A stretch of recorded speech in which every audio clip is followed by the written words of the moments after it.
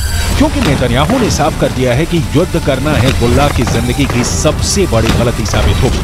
देखा जाए तो हिजबुल्लाह वो संगठन है जिससे ईरान से पूरी मदद मिलती है और ईरान हिजबुल्लाह को इजराइल के खिलाफ एक बड़े हथियार के तौर पर इस्तेमाल भी करता आया है।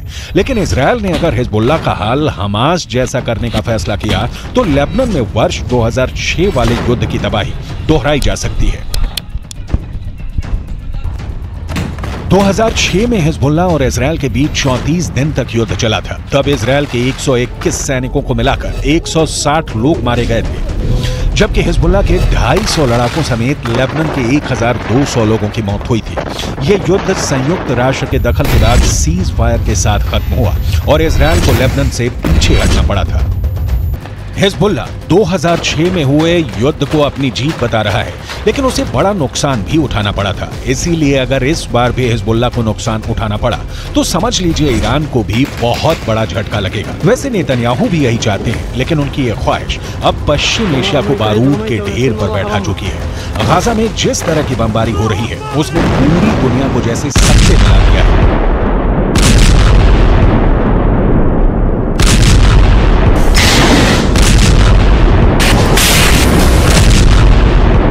हजारों बच्चों की मौत को लेकर इजराइल इस वक्त कटघरे में है। हमास के चंद लोगों को मारने के लिए उसकी बमबारी में अब तक 11,000 लोगों की मौत हो चुकी है।